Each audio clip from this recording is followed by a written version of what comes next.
Bismillahirrahmanirrahim. Pada kesempatan sekarang, pada kesempatan saat ini, saya ingin menjelaskan tentang, ini judulnya maksudnya, judulnya seorang suami bertanggung jawab menyelamatkan istrinya dari neraka. Nah, itu judulnya. Seorang istri itu tanggung jawab oleh suaminya untuk menyelamatkan dari azaban neraka. Sebenarnya bukan neraka aja. Kalau yang sebenarnya itu menyelamatkan dari seluruh azab. Jadi istri kita itu tanggung jawab kita. Dia tidak merasakan sakit mati. Dia tidak merasakan azab kubur. Dan tidak merasakan pedihnya padang mahsyar. Padang mahsyar itu sangat pedih. Ya, bagi kita yang sudah tahu apa itu, bagaimana itu kepedihan padang mahsyar, itu matahari saja rasa sejengkal dari kepala kita. Jadi di mana dasarnya saya mengatakan kalau seorang istri itu tanggung jawab bagi suami untuk menyelamatkan. Nah, itu di dalam Al-Quran ada dijelaskan, dalam surat An-Nisa ada, itu ayat 34. Nah, sementara sunnah-sunnah yang lain sebenarnya banyak itu. Terus ayat-ayat yang lain juga ada yang mengatakan, tinggal saudara aja yang mencari. Saya menjelaskan aja. Di dalam surat An-Nisa ayat 34 itu mengatakan yang hikmah sesungguhnya itu, suami itu bertanggung jawab kepada istrinya dunia akhirat. Jadi dunia akhirat itu ada pepatah dalam saya berguru dulu. Suami itu untuk unduang-unduang ka padang mahsyar, kapayong panji kasarugo. Kira-kira bahasanya begitu. Jadi kegunaan suami itu, unduang-unduang itu artinya payung. Itu bahasa Padang tadi itu. Nah, jadi tempat berlindung di dunia dan tempat bergantung untuk ke sorga. Nah, jadi untuk berlindung di dunia itu artinya unduang-unduang ke Madinah, yang dikatakan Madinah itu perut, tempat pemakaman. Jadi apapun yang kita makan, makamnya di perut. Ya. Jadi Madinah itu tempat makam yang suci, tempat makam yang terakhir. Kira-kira seperti itu. Jadi yang suci yang kita makan, kita masukkan ke dalam mulut, akhirnya makamnya itu di Madinah atau di perut kita. Jadi itu untuk isi perut kita seorang wanita itu tanggung jawab suami sebenarnya, tanggung jawab suami. Makanya suami itu harus kita patuhi. Siapa orang yang paling kita patuhi kalau kita seorang wanita itu sudah bersuami? Suaminya. Suaminya melarang untuk pergi keluar rumah, patuhi. Suaminya suruh menyuci, patuhi. Apapun yang dianjurkan oleh suami, patuhi itu. Patuh kepada suami itu sangat-sangat wajib. Jangan bangga dulu laki-laki, jangan bangga dulu seorang laki-laki. Laki-laki mana yang dimaksud dengan suami yang wajib kita patuhi? Yang wajib dipatuhi oleh seorang wanita itu suami yang mana? Bukan hanya secara hakikat saya katakan, karena saya adalah ahli ilmu agama hakikat Islam. Ilmu Islam di bagian hakikat saya ahlinya. Ahli, sekali lagi saya katakan. Karena saya menuntut ilmu agama Islam ini, yang di bagian hakikat ini, lebih dari 15 tahun. Nah, makanya tidak segan-segan saya mengatakan saya itu ahli ilmu agama Islam di bagian hakikat. Saya sudah membuka diri. Saudara kurang puas, saudara kurang yakin, saudara bisa bertanya kepada saya. Apapun itu ilmu agama Islam bagian hakikat, silahkan tanyakan pada saya. Insya Allah saya bisa menjawabnya. Jadi yang saya maksud tadi, ilmu hakikat yang saya miliki. Jadi suami yang wajib dipatuhi oleh seorang istri itu adalah suami yang suci, suami yang bisa menikahi istrinya secara hakikat. Maaf, bagi yang belum bisa menikahi istrinya secara hakikat, disilahkan untuk belajar dulu. Tapi yang nikah itu hukumnya bukan satu, secara syariat juga. Untuk hukum nikah kawin itu ada beberapa. Contohnya, kalau di adat kita di Padang ini ya, pernikahan itu yang pertama ada silaturahmi atau hubungan antara keluarga yang perempuan dengan laki-laki. Itu sudah dinamakan juga pernikahan secara adat. Ada juga prosedur atau cara-caranya. Terus yang kedua ada pernikahan secara agama. Pernikahan secara agama itu ya ada ada wali nikahnya, ada pakuanya, ada saksinya, ada lain-lainnya. Itu pernikahan secara agama. Jadi andaikan satu itu aja kita lakukan seperti orang tua kita dahulu, itu cukup nikah secara agama aja. Ada tuanku atau ustadz atau ahli agama atau ulama yang menikahkan. Ada bapaknya bagi perempuan misalnya. Itu sudah sah nikahnya. Tapi kalau sekarang itu belum cukup. Harus ada pernikahan secara pemerintahan. Apa itu pernikahan secara pemerintahan? Ada suratnya, surat nikah. Ya, ada surat nikahnya. Jadi sebenarnya itu semua kan sudah menikah. Tapi itu belum cukup. Makanya kita laki-laki ini wajib menuntut ilmu agama ini untuk bisa kita selamat dari dunia sampai akhirat. Bagaimana caranya bisa menyelamatkan istri tadi? Nikahi dia secara hakikat. Jangankan nikah hakikat. Nikah secara batin aja banyak laki-laki yang belum tahu. Nikah secara batin. Padahal itu tingkatan yang masih di bawah, tingkatan yang paling tinggi itu nikah secara hakikat. Ya.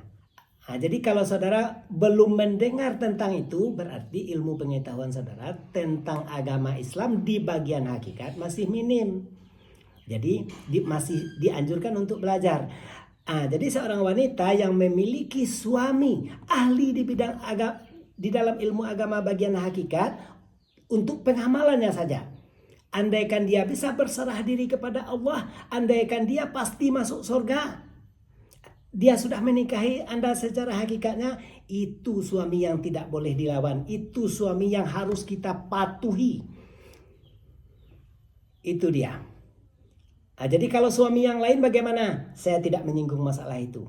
Yang saya singgung adalah seorang laki-laki atau seorang suami yang sudah menikahi istrinya secara hakikat, itu tidak boleh dilawan oleh istrinya. Apapun perintahnya lakukan. Sebab Anda akan dibawa ke surga nanti. Anda akan dibawa ke surga. Jadi orang yang bisa menikahi istrinya secara hakikat itu adalah orang yang bisa berserah diri kepada Allah. Dia bisa berserah diri kepada Allah. Dia bisa masuk ke subhanallah. Sebab yang suci di dalam agama Islam ini hanya satu. Tidak ada duanya. Yang suci dalam agama Islam hanya satu. Apa itu? Subhanallah. Maha suci Allah. Nabi Muhammad orang yang suci karena dia masuk ke dalam subhanallah.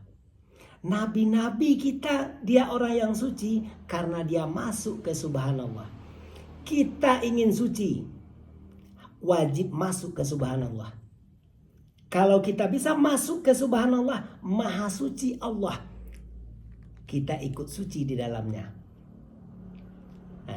Seperti itulah yang saya jelaskan tentang tentang hakikatnya agama Islam tentang suami istri. Ini saya menganjurkan supaya kepada laki-laki secara umum, pelajarilah ilmu hakikat agama Islam supaya kita bisa masuk surga secara langsung tanpa ada azaban sedikit pun, mulai dari mati sampai padang mahsyar. Nabi kita yang kita ikut Rasulullah, kita ikut Nabi Muhammad. Nabi kita langsung masuk surga. Kalau memang benar-benar kita ikut dia, kita juga wajib, kita juga harus, kita wajib kita ikut dia, dia masuk surga, kita masuk surga juga. Kalau diazab dulu, Allahu alam, percuma. Percuma kita beramal, percuma kita sholat, percuma kita ibadah kalau tetap akan masuk penjara nanti. Ya penjara Allah itu sangat sadis. Ya, itu yang saya jelaskan. Jadi semua video saya ini semuanya mengarah kepada hakikat. Video yang sudah masuk itu sudah banyak. Saya ingatkan kepada saudara, andaikan saya sudah memakai kaos merah atau baju merah, itu nanti video saya isinya sangat keras. Sekarang belum ada yang pakai baju merah, yang ada baru putih, hitam, hijau. Nah, jadi saudara lihat-lihat aja nanti, kalau saya udah pakai baju merah, omongan saya akan sangat keras. Jadi kalau ada orang mengatakan apakah agama Islam itu keras, saya nyatakan tidak. Bukan agama yang keras. Penyampaian saya yang keras karena Anda belum memiliki ilmu hakikat. Karena Anda belum mengetahui ilmu tarikat. Karena Anda hanya sebatas pada syariat. Makanya kalau mendengar ilmu pengajian tubuh, Anda mendengar misalnya, Anda sudah beranggapan itu keras. Tapi nanti itu akan saya cerahkan di video saya ini. Lihat aja nanti, kalau baju merah sudah saya pakai, omongan saya akan keras. Siap-siap saudara mendengarkannya. Contohnya apa yang keras itu? Saya mengatakan padang mahsyar itu bisa ditempuh di dunia ini selagi kita hidup. Apa itu contohnya pengajian yang keras? Titisan siratal mustaqim itu bisa kita tempuh dari hidup ini. Surga itu bisa kita yakini dengan pasti kalau kita bisa pasti langsung masuk surga setelah kita meninggal dunia. Kira-kira seperti itu pengajian yang keras yang akan saya bikin nanti. Bahkan yang lebih keras dari itu tetap ada. Tapi walaupun keras, bagi saudara yang bersungguh-sungguh untuk menuntut ini, saya pernah mengatakan di bawah 1 bulan. Nah, tapi untuk sekarang di bawah 2 bulan lah saya katakan. Tapi kalau Anda mendesak saya bisa juga. Di bawah 2 bulan Anda yang bersungguh-sungguh untuk mencari ilmu agama secara hakikat, saya pastikan saudara bisa masuk ke dalam subhanallah. Saya pastikan saudara bisa menyerahkan diri kepada Allah. Karena saya adalah ahli dalam ilmu agama Islam bagian hakikat. Makanya saya pastikan itu. Walaupun saya menuntut ilmu ini belasan tahun untuk mengajarkan, kalau hanya untuk penyerahan diri, saya bisa punya kesimpulan di bawah 2 bulan. Insya Allah sampai saat ini pengetahuan itu masih diberikan Tuhan kepada saya.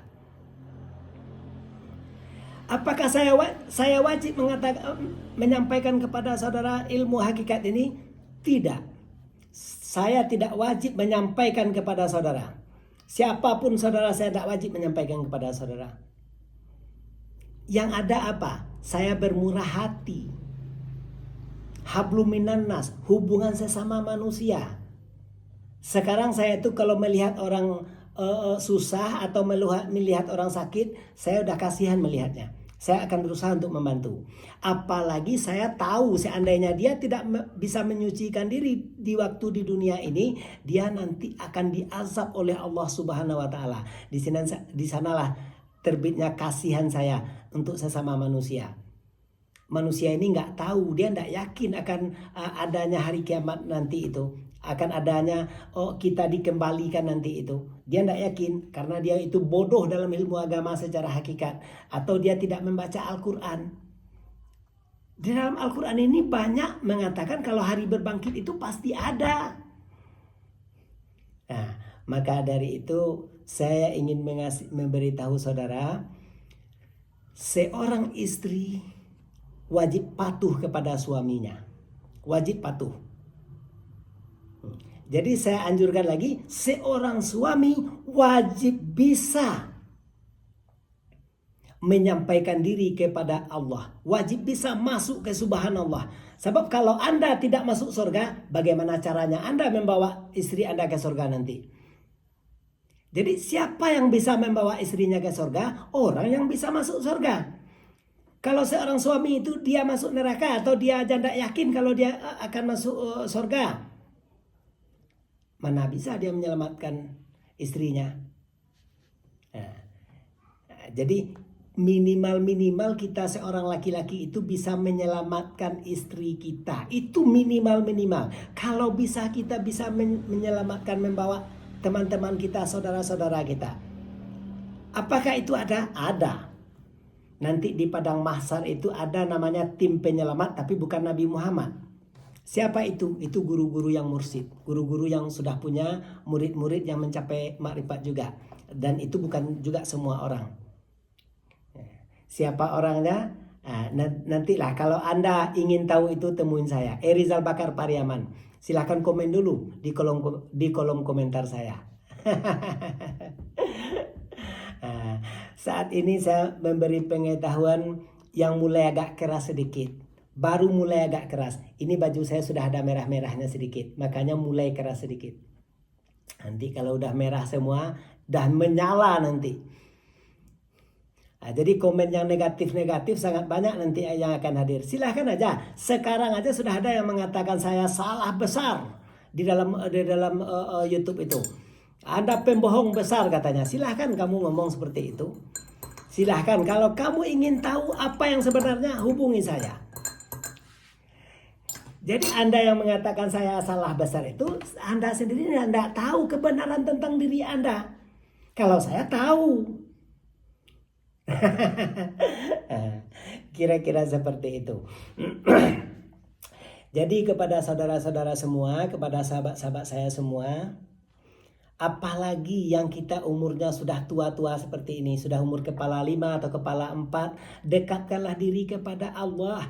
Carilah Allah itu, carilah yang suci itu. Supaya kita selamat di dunia ini dan selamat juga nanti di akhirat. Jangan hanya duit aja yang dicari untuk menyelamatkan diri di dunia. Duit itu akan tinggal semua, harta akan tinggal semua. Kamu punya duit banyak, punya istri banyak, kalau kamu sendiri tidak selamat nanti, waduh, sia-sia semuanya. Sia-sia semua usaha kamu di atas dunia ini. Makanya kamu baca surat Wal Asri itu, demi masa. Demi masa itu maksudnya demi masa yang ada di dunia ini. Sesungguhnya manusia itu hidup dalam keadaan merugi.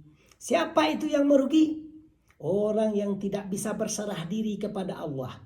Siapa itu yang merugi?